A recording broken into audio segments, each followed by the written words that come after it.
Hello students, आपका स्वागत है कक्षा 5वीं के ई लर्निंग हिंदी के व्याकरण के कक्षा में। तो चलिए आज हम हमारा जो व्याकरण का पहला पाठ था उसकी पुनरावृत्ति का द्वितीयांश करते हैं। तो शुरू हो जाते हैं। क्या किया था हमने इससे पहले हमने भाषा किसे कहते हैं, भाषा के रूप कौन कौन से हैं, उसके बाद भाषा के कौशल कौन कौन से हैं और राजभाषा तथा राष्ट्रभाषा के बारे में जाना था। आज हम क्या करेंगे, आज हम बोली किसे कहते हैं इसको रिवाइज करेंगे। ये हमारा पढ़ा हुआ प्रकरण है, मुझे पता है आप लोगों को याद है, फिर भी मैं आप लोगों को एक बार याद दिला देती हूँ। ठीक है, तो बोली किसे कहते हैं? ये भाषा का एक अन्य मौखिक रूप है।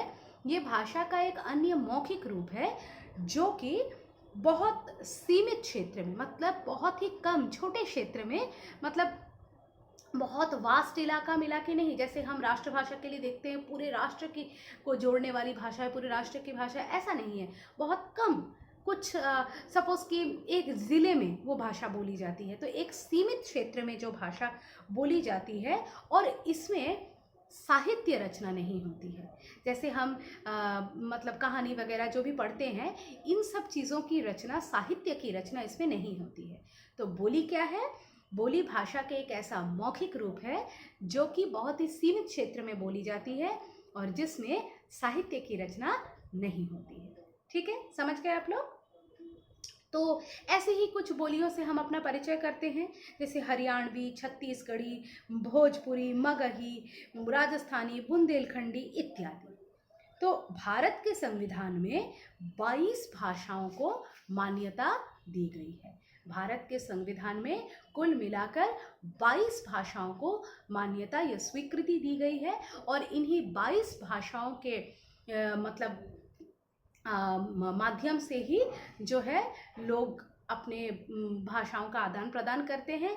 और भी हैं, बोलियां तो हैं, लेकिन भाषाएं ये 22 ही मेन है।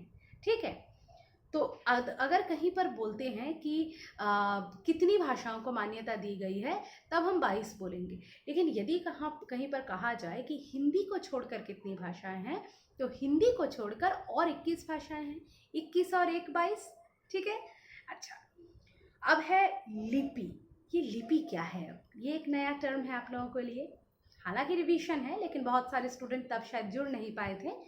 तो लिपि ये है कि जिन चिन्हों के द्वारा हम भाषा को लिखते हैं उसे लिपि कहते हैं। देखिए, किसी स्टूडेंट को यदि ये जो प्रकरण है अभी मतलब जो हम पुनरावृत्ति कर रहे हैं, तो हम शॉर्ट में पढ़ रहे हैं, जस्ट रिमाइंडर दे रहे हैं, याद दिलाने की कोशिश कर रहे हैं, इस फॉर्मेट में यदि समझ में नहीं आए तो आप मेरे ओल्ड वीडियोस जो हैं इस सब्जेक्ट के और इस मतलब पर्टिकुलर इस चैप्टर के, उसको निकाल के ज़रूर देखेंगे।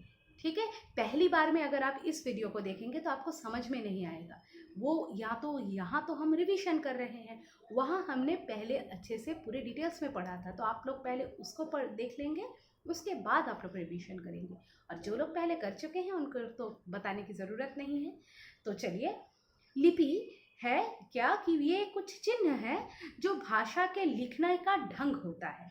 मतलब बोलते समय हमारे मुख से कुछ ध्वनियाँ निकलती हैं और इन ध्वनियों को हम जिन चिन्हों के माध्यम से लिखते हैं उनको लिपि कहते हैं। तो ध्वनियों को लिखने के लिए जो चिन्ह प्रयोग में आते हैं उन चिन्हों को लिपि कहा जाता है, अर्थात ये भाषा को लिखने का ढंग होता है। लिपि क्या होता है? भाषा को लिखने का ढंग होता है। समझ में आ गई बात? ठीक है, तो जैसे हम हिंदी भाषा जिस लिपि से लिखते हैं उसको हम क्या कहते हैं? उसको हम देवनागरी कहते हैं। ठीक है, हिंदी भाषा की लिपि क्या है? देवनागरी लिपि है। इसी तरह से अंग्रेजी भाषा की लिपि क्या है? रोमन लिपि है। ठीक है, फिर पंजाबी भाषा की लिपि क्या है? गुरुमुखी है। आप इस प्रकार से और भी फाइंड आउट कीजिए क्या क्या लिपियां हो सकती हैं। अब कुछ विशेष बातें हमको हिंदी के बारे में जानना है, वो ये है कि 14 सितंबर 1949 14 सितंबर 1949 को हिंदी भाषा को भारतीय संविधान में राजभाषा के रूप में स्वीकार किया गया था। 14 सितंबर 1949 को हिंदी भाषा को भारतीय संविधान में राजभाषा के रूप में स्वीकार किया गया था। ठीक है, इसलिए हम प्रतिवर्ष 14 सितंबर को हिंदी दिवस के रूप में मनाते हैं। तो हिंदी दिवस के रूप हम कब मनाते हैं? 14 सितंबर को मनाते हैं। कारण क्या है? क्योंकि इसी दिन 1949 साल में हिंदी को राजभाषा के रूप में गौरवान्वित किया गया था।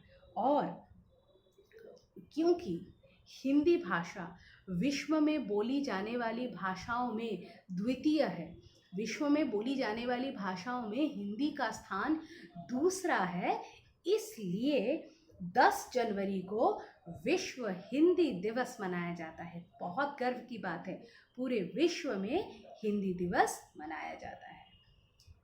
अब है पृष्ठ संख्या 9 में व्याकरण। अब ये व्याकरण क्या है? हाँ, मैं जानती हूँ आप जो पुस्तक पढ़ रहे हैं ये व्याकरण की ही पुस्तक है, लेकिन ये पुस्तक हमें क्या सिखाती है? व्याकरण हमको भाषा को सही शुद्ध तरीके से प्रयोग करना सिखाती है। भाषा को शुद्ध तरीके से प्रयोग करना हमको व्याकरण सिखाती है। तो हम लोग बोलते पढ़ते समय जो भाषागत त्रुटियां करते हैं, उन त्रुटियों को सुधारने के लिए ही जो है व्याकरण का प्रयोग होता है। तो व्याकरण क्या है? ये एक ऐसा शास्त्र है जो भाषा के शुद्ध रूप का ज्ञान कराता है। व्याकरण एक ऐसा शास्त्र है जो भाषा के शुद्ध रूप का ज्ञान हमें कराता है। समझ गए आप लोग? ठीक है, तो यहाँ पे कुछ एग्जाम्पल्स भी दिए हैं, कौन सा शुद्ध है कौन सा अशुद्ध है, ये आप लोग पढ़ लीजिएगा। जैसे कि लड़की खाना खाती है, लड़का खाना खाता है। अब अगर हम लड़की खाना खाता है और लड़का खाना खाती है बोल देंगे तो ये गलत हो जाएगा। तो ये बात हमें कहाँ से मालूम हुई? ये हमको व्याकरण से मालूम हुई। तो आज हमने क्या क्या पढ़ा? हमने बोली के बारे में पढ़ा, उसके बाद हमने जो है बोली पढ़ने के बाद हमने जो है व्याकरण के बारे में पढ़ा, लिपि के बारे में पढ़ा और हिंदी दिवस के बारे में भी जाना। ठीक है, समझ गए आप लोग? तो मुझे उम्मीद है कि आप लोग पढ़कर इस पाठ को तैयार करके रखेंगे। धन्यवाद।